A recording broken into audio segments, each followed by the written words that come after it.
Você sabia que o exagero das publicidades, além de esconder a arquitetura local, pode causar estresse e desconforto emocional? Mas com o apoio de leis, muitas cidades estão retirando os excessos de propaganda de seus centros urbanos. Veja mais informações na reportagem de Fernanda Klippel.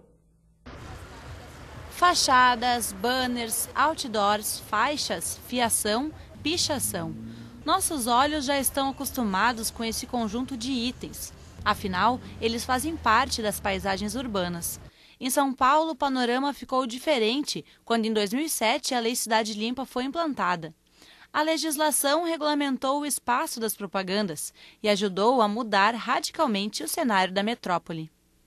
Quando tu vives numa cidade em que a ecologia do ser humano não é preservada, a tendência é que esse indivíduo que está nessa cidade, ele se sinta oprimido, ele se sinta ansioso e faça com que ele não consiga exercer as suas atividades de uma maneira mais saudável, e também isso pode refletir muito na sua própria produção, né?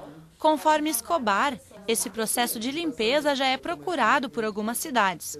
As calçadas ficam maiores, priorizando os passeios. A fiação é subterrânea e as publicidades são menos invasivas.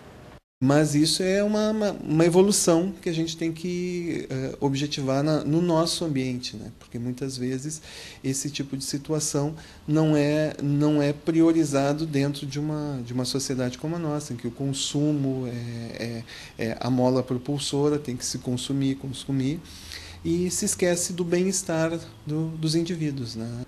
Na primeira década do século XX, Novo Hamburgo começou a deixar de ser a antiga Hamburgerberg para se tornar, nos anos 60, uma cidade conhecida como a capital nacional do calçado. Esse processo de industrialização gerou a necessidade das marcas se mostrarem mais.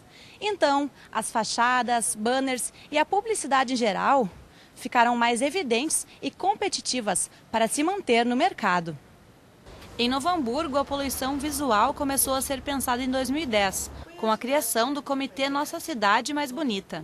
Nós trabalhamos durante 2 anos no Comitê Nossa Cidade Mais Bonita, que trabalhou desenhando, articulando várias ações, várias propostas, não só na questão da programação visual, mas outras propostas também que deixem a cidade com um aspecto melhor, mais visível.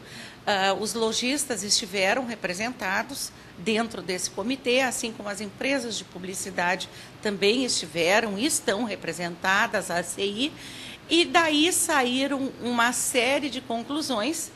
A regulamentação das propagandas no município ainda está em fase de desenvolvimento, com a criação de um novo código, pois o utilizado é de 1954. Na verdade, nós já temos o Código de Posturas, que é um código de uma data já, eu acredito, 1954, então ele está bastante defasado, mas que, de forma geral, ele permite à prefeitura que faça esse controle.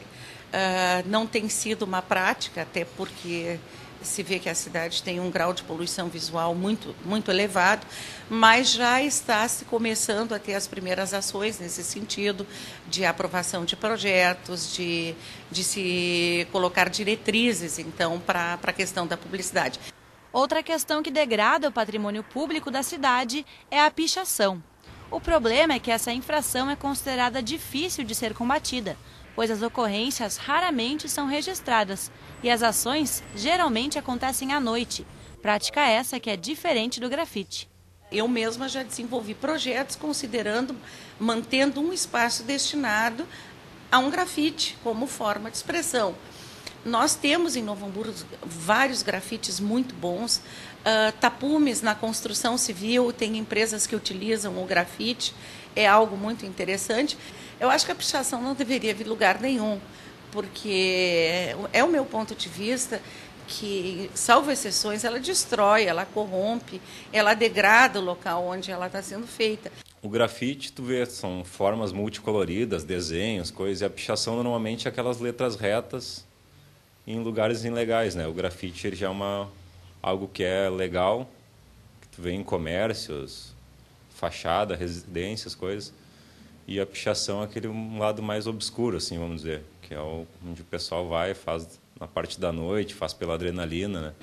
Rafael e Pedro são grafiteiros. Em 2002, eles criaram uma empresa e transformaram sua vontade de expressão em arte e negócio.